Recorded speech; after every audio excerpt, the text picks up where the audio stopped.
So I'm lucky enough to be speaking with one of the best guitarists in the world right now, Chris Broderick of Act of Defiance. Hi, Chris. How are you?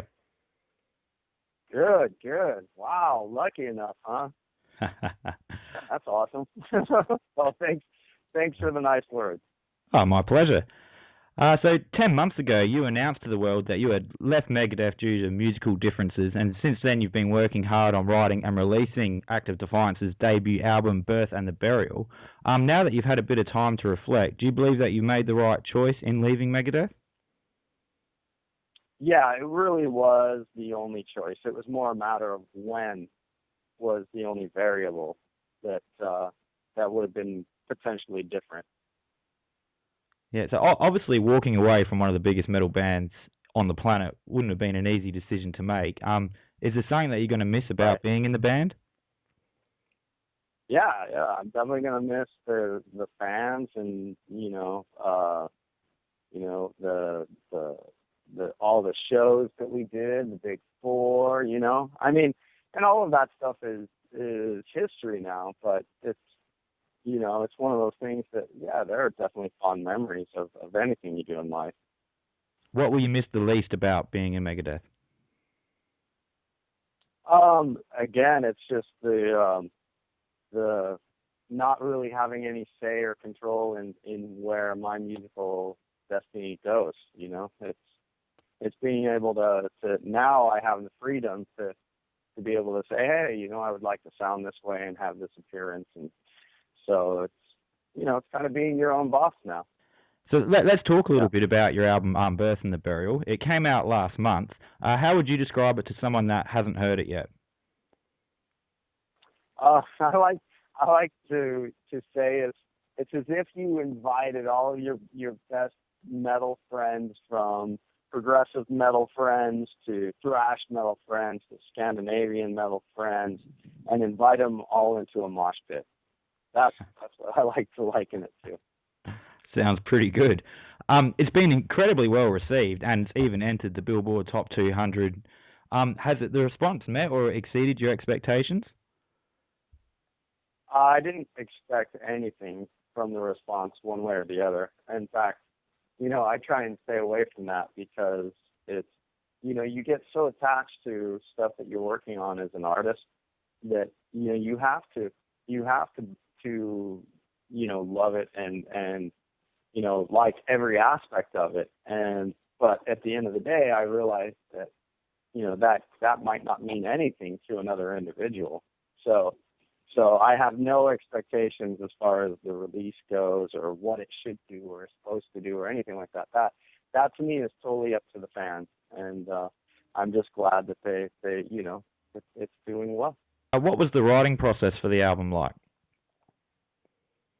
It was really, for this first CD, it was a really big collaboration, definitely between Sean and myself, and then Henry came in and wrote a decent amount of the lyrics. And so, it was like Sean wrote 5 songs and I wrote 5 songs, and then we also bounced ideas off of each other too, in terms of, how do you think this part works better? Maybe this might need something. What do you think? But it was very democratic, in the way that it happened. So, and I look forward to that actually happening with Matt as well on the next CD. Did you start writing the songs after you'd left Megadeth, or had some of them already started to take shape prior to you exiting? There were a couple of ideas that we had talked about. That was the initial concept for the band in the first place, was really because Sean and I had all these ideas that we had written over the past few years that, we were like, these are never going to see the light of day. Let's get them out there. But once we decided to really put together Act of Defiance, then I would say once we got them recording, it was like 80% of it was written specifically for the CD, and then maybe 20% of it was ideas that we both had for the past few years. Cool. And was the recording process harder or easier than your previous albums, considering now you've obviously got a lot more artistic control? It was both. It was both harder and easier. because you do have artistic control and creative control. You have to oversee more aspects than just what you're putting down on the CD. But it was a lot easier in terms of, we didn't have any restrictions as far as what we wanted to hear. We knew we wanted a heavy CD, but beyond that, it was about having creative freedom. So it's like anything goes at that point. And so that made it a lot easier, Absolutely. And does the album have a particular theme or message that you wanted to get across? Is it just that freedom? It really was just the creative and artistic freedom that, to be able to say and record freely what we were hearing in our heads. And how would you rate the album in comparison to all the other projects you've been a part of? That's hard. For me, this CD is definitely represents the most input I've had on any album throughout time. But I can't discredit any album that I've been on in the past because it's not for me to do that. You know what I mean? It's more for the people, the fans who are listening to it to come to their own conclusions about whether they like it or not.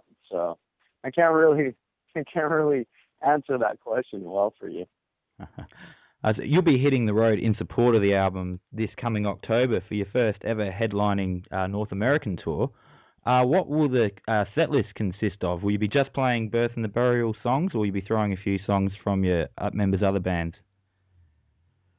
No, it's gonna be probably the CD in its entirety. Excellent. And that's why right now we're coming out as a co-headliner with the band Allegiant, because that's, again, it comes back to the whole reason why we wanted to strike it out on our own was to be able to write our own music and get that music out there and heard. So, I guess if we had to, we could definitely pull out some covers, but I would rather keep it to, the new music. For sure. And what are your future touring plans? Are you going to be making it to Australia at some point? I sure hope so. We haven't really buttoned down any time frame yet for when we're going to Australia, but it would most likely happen sometime in either spring or maybe summer of 2016. Excellent. And just to finish up, at ARMI, our mission is to help young people to achieve their full musical potential. What advice would you have for anyone that's looking to make it in a band? I would say just, the biggest thing, and this is going to sound like such an open-ended answer, but it really is true, is just always try and enjoy what you do, because, you're being an artist, you're being creative, and that means a lot. As far as being able to make a career of it, that has a lot more luck behind it and circumstance.